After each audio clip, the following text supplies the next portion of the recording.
So I can say, you know what? No, thank you. That's not my food. I'm going to allow that urge to be there. The temptation goes away in about 20 minutes, you guys. An urge usually lasts about 90 seconds. Now, if you keep thinking about it, it's going to last a little bit longer. But have you noticed that sometimes maybe you wanted something before and you didn't give in, and then an hour later, you're like, I don't even want that. It's the same thing. Gaining belly fat in perimenopause and menopause, even while eating trim healthy and doing all the right things. Feeling exhausted, inflamed, and so done with the scale?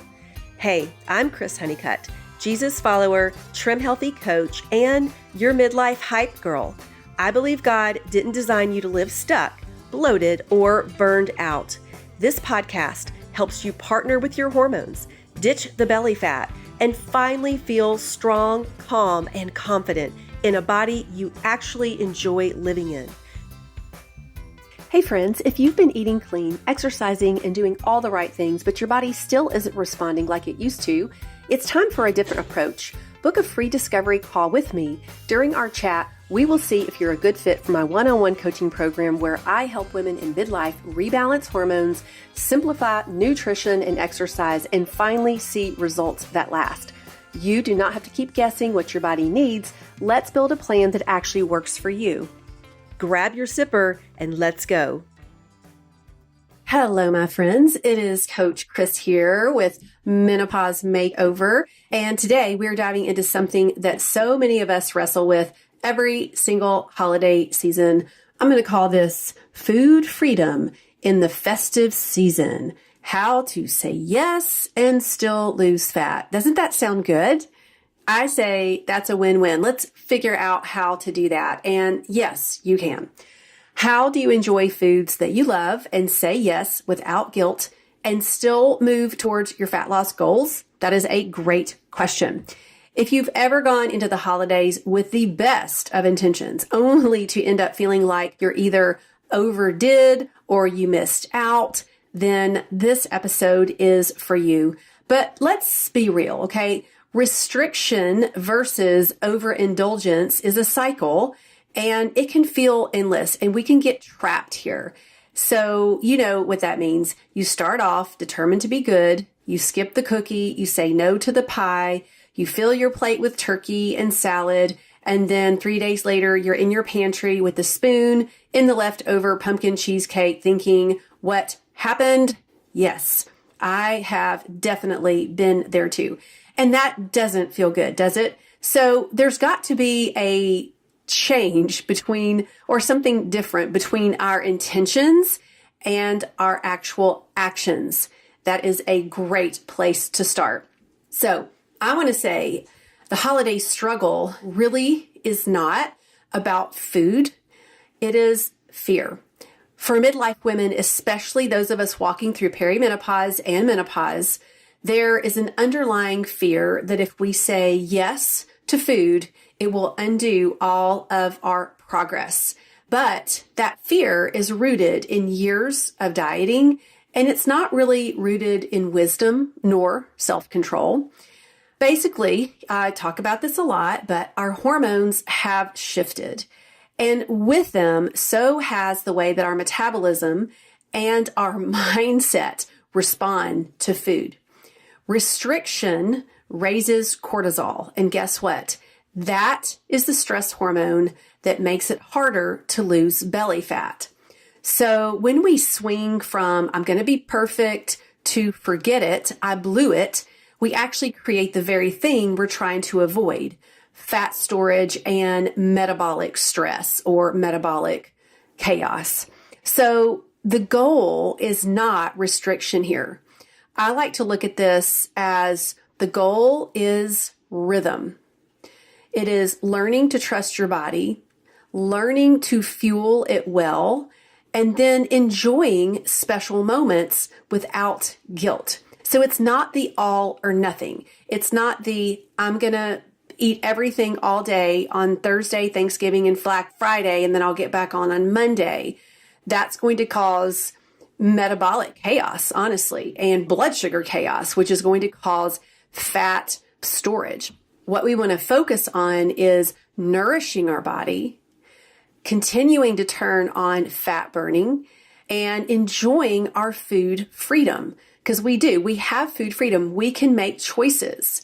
So I'll never forget a few Christmases ago, I remember walking into the kitchen and my daughter was making cinnamon honey sourdough bread. And I don't even think it was sourdough. Sorry. It was, we would grind our own wheat, and this was so good, bread Becker Day.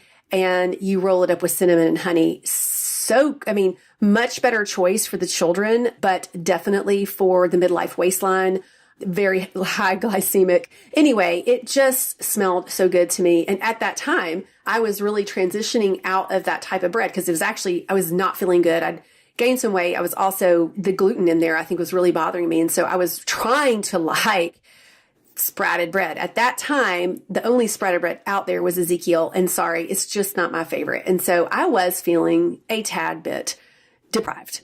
And instead of managing my mind and finding some other very yummy stand-ins, I remember I just looked at those and I didn't even cut me a piece. I literally just like ripped off the end, which was all gooey with honey. And I remember kind of having that, I really don't need to do this. I really shouldn't do this, but I just want it. And, I felt like I was just in this fight, and it was like the food. I was against the food. And that was something that really stood out to me. I ended up giving in for sure. I ended up giving in, and I overindulged, which that didn't feel good. But I'll have to say later on, when I learned some tools on how to allow urges and also how to choose any off-plan eating with moderation and self-control, I learned those tools, which is what I teach in my 6-month coaching group. This is a big part. It's a big step in learning how to navigate food freedom. And it's really learning how to allow those urges and cravings, which I'm actually going to be doing a podcast on that, especially here around the holidays, because there's all kinds of stuff popping up, right? But at that point in time, I had given in and I had a lot of guilt and I didn't feel good about it. And when I was able to let all that go and get back on things, it still became quite a roller coaster for me. I would be okay for a little bit and then I'd give into those, whatever it was. It was usually some type of carbohydrate, sugar, bread, dessert, that kind of thing, which is okay in moderation or very limited. My body can handle that if I'm choosing with intention and I'm doing the right things before and after I'm having those type foods. See, it's a smart type choice now. Back then it wasn't. But what I learned about this food freedom was that for me to be able to have freedom, I need to be able to have a choice. I need to be able to choose off-plan eating or on-plan eating. And if we don't have that choice, there's no freedom. What do we do with that freedom? That's when I learned this tool of allowing urges and temptations and cravings and letting it be there and being uncomfortable, letting myself feel that uncomfortable, watching my brain go, I want that, knowing that that thought is creating desire and that I don't have to give into desire. That's actually just a thought that I don't even have to answer that. I can say, okay, yes, you want this, and this is not going to serve you. Yes, I want this food, but where's my food? Where is a better choice that's going to support my hormones and my health goals? Thinking about how I'm going to feel, play it forward, allows me to allow the urge and to stay in it and to be uncomfortable. But I'm not going to restrict. I'm going to go find something that is healthfully scrumptious. There are so many amazing things out there. They may not taste like that sugar-laden dessert because that's going to give you the ultra dopamine hit, but I can surely find something that, even if it's something like a skinny dip, which is something that you buy, or some type of keto bar or dessert, maybe it's going to be something like some berries and heavy whipping cream with a little bit of gentle sweet and some cinnamon. Maybe it's a quick chocolate protein milk that's going to get me where I want to be. Or maybe it's an on-plan sprouted sourdough cinnamon rolls. I mean, it could be any of that. But the mental work here is to allow those thoughts to come in, and we're not going to answer it. As a matter of fact, we're going to change to a helpful thought. That's not my food. Now, if I am choosing to eat off plan, which I am going to on the holiday season, I already know I'm going to make wise choices. It's going to be moderation. If it's going to be something that's going to raise blood sugar, I'm going to be smart. I'm going to eat it after I've had protein or I'm going to use a burner shot. And I'm going to walk after I consume whatever it is that might be a little bit more higher in glycemic index or is going to raise my blood sugar and not be good for my hormones. I'm not just going to go off the rails. And how do I do that? It's intentional planning. It's an agreement with myself. It's when I show up in that moment to eat that food, I'm reminding, okay, this is enough for me. And I can go back on plan right after this next meal. I'm not going to say, oh, I'm going to wait till Monday. I'm not going to let the train take me away. I'm going to tell myself the truth. Not going to listen to my excuses. And I'm going to play it forward. How do you want to feel tomorrow, Chris? That is how we be intentional, or we become intentional. And those thoughts around all of that food freedom and restriction are everything that can lead you further into restriction or further into that food freedom, which is what we want. Hey friend, quick pause before we get back to the episode because I don't want you to miss this.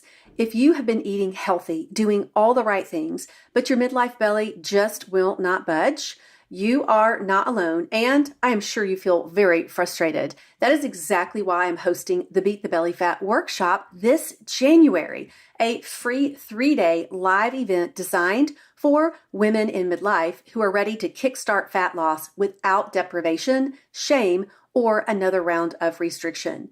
Over 3 days, I'll show you how to eat and move for this season of life, balance your hormones so your body starts working with you again, and use the exact strategies I teach inside my midlife fat loss formula to finally see results. If you're ready to finally understand what's happening with your body and start burning fat in a way that actually lasts, this is your next step.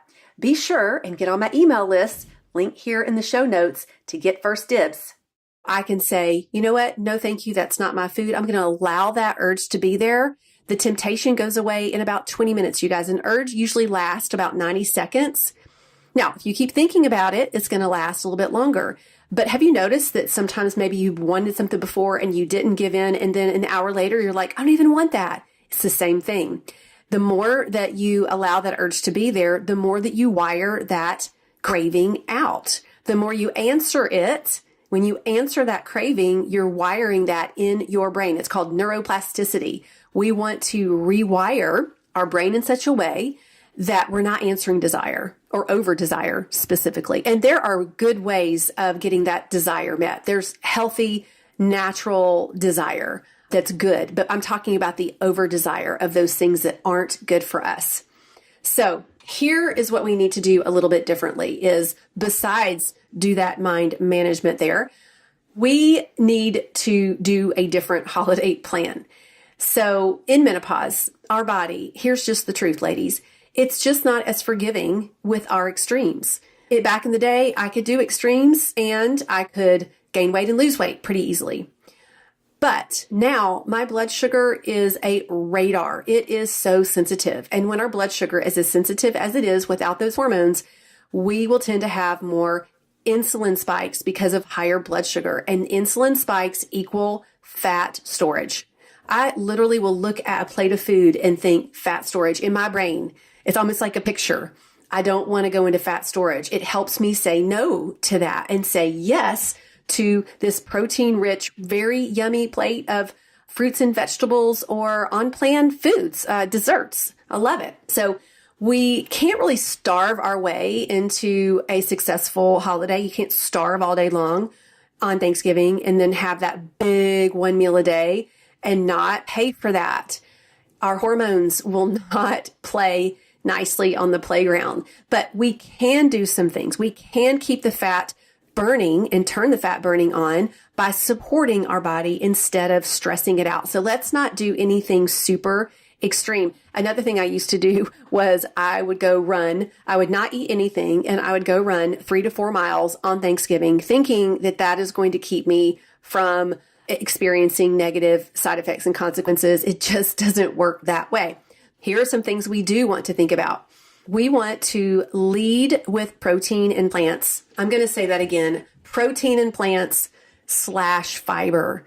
Those are your king and your queen on your plate that's going to help stabilize that blood sugar. So that could be turkey or ham or salmon or deviled eggs or Greek yogurt, whatever protein you guys have available. Then we're going to add the plants, the fiber-rich veggies or fruit or salads. Surely we can find something like that. And if not, make it yourself and bring it. These two things stabilize your blood sugar and help your body stay in fat burning mode, even when you enjoy a few treats. Another Trim Healthy wisdom hack is to use the burner shots. Yes, sour is power. Sour is going to help reduce blood sugar. It's going to help slow down gastric emptying. It is going to help you deal with that excess insulin. It is going to help your body tremendously. And that could be, first of all, there are recipes on the Trim Healthy Wisdom recipe site. When you go to Trim Healthy you go to the Trim Healthy store. We'll link that in the show notes. And cultured veggies, cultured food, same thing. And even lemon or ACV in water. And there are some of those recipes in there. But have your burner shots ready. Have that at the beginning of your meal, or at least at the beginning of your carbs and or desserts. It can be so helpful.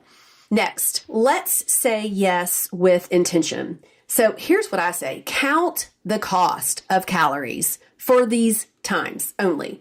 Choose what is worth it.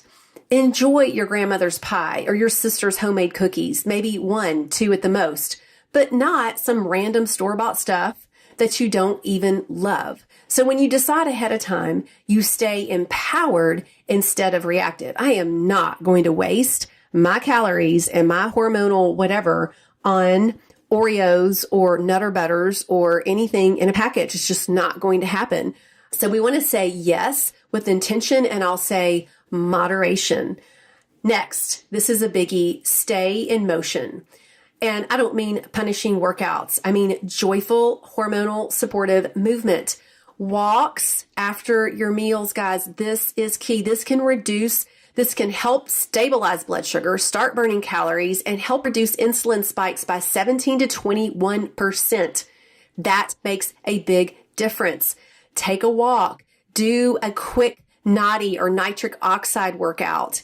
Any type of movement, dancing, cleaning, anything, jump rope. That might be a little bit hard on a full stomach, but a quick 6-minute HIIT workout. Stay in motion. This lowers our stress hormones as well and helps your body utilize that glucose effectively instead of storing it as fat.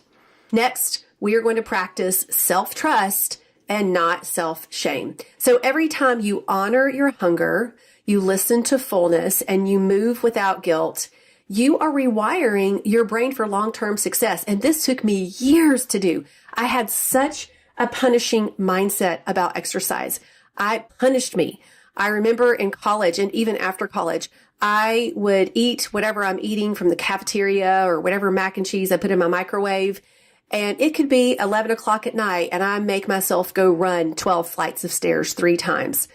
I would get up at 5 in the morning and just punish myself after a crappy day of eating or no eating. Very unhealthy. And of course, in our menopause season and perimenopause season, that will definitely backfire. So let's practice just being curious, giving ourselves grace, but not excuses, grace over guilt. And let's remember, food freedom is not found in your perfect eating, but it is the moments of trust that are being built as you make choices. Each choice that you make, you have an opportunity to show up for yourself, to get in the moment, to decide whether you're nourishing your body or maybe you're going to have a little food freedom here, and you're going to do that with trust, and you're going to do it with patience, and you're going to get right back on things, and you're going to do the things before and after that you need to do to help your body handle whatever you're giving it. So during menopause, our body more sensitive to stress. And as we navigate this, the all or nothing ways really just backfire. So you can just Stop the all or nothing. Let's find, I call it the messy middle. And it is messy. Why? Because it's very difficult just to learn how to drop into grace and patience and focusing on the process when you're coming from that all or nothing place. It is a day by day practice. So when we hold back and punish and restrict, think about it like this. Cortisol rises equals belly fat. This is the way my brain thinks. When we overindulge, our insulin spikes equals belly fat. And yes, just this one time in menopause. Yes, just that one time. Exactly. And both of those hormones, cortisol and insulin, block fat loss. So we want to stay in fat burning land when we are in our holiday season. So that requires us to eat those balanced meals anchored with protein and fiber, adding either your E, your carbohydrate based, or your S, your fat based, or you're maybe crossing over where you're doing a little bit of both. And you're practicing flexibility. That is why intuitive eating, really it isn't just about listening to your cravings and answering that. It's about building trust with your body and giving your body what it needs in this season. So here's what I want you to do for this season. I want you to enjoy the cookie your daughter baked without guilt, but let's have a moderate amount. Let's not keep eating the cookies day after day after day. Get rid of the cookies. Give the cookies away. And yes, I'm sorry, I throw things away. I don't care. To me, if it's not on plan, it doesn't bother me that I'm wasting that food. I'm not wasting my health. That's what I say. Second, move your body because it feels good and not because you have to burn off calories. Move your body because you want to feel good. Go on walks with your family, your friends, have great conversations, sit at the table, laugh, get that oxytocin on. Do you know that reduces cortisol? Connect and know that one meal doesn't undo everything that you've done. Does it make an impact? Yes, but it doesn't undo. Do not let that thought take you on a rabbit trail off to no man's land. So food freedom isn't about saying yes to everything. It's about saying yes strategically with peace and confidence and self-control. And if you haven't figured that out yet, it is a practice and you can do that. You can learn that. Hey friends, if you're ready for real results, the kind that last because they're built for your midlife body, let's chat. I offer a free discovery call to see if one-on-one coaching is the right fit for you. In that call, we'll look at your current habits, hormones, and lifestyle, and I'll share how I can help you personalize a plan for food, fitness, and fat loss that actually works in this season of life. So go to getyourtrimon.com/work with Chris and grab your spot. And let's find out what your body's been trying to tell you.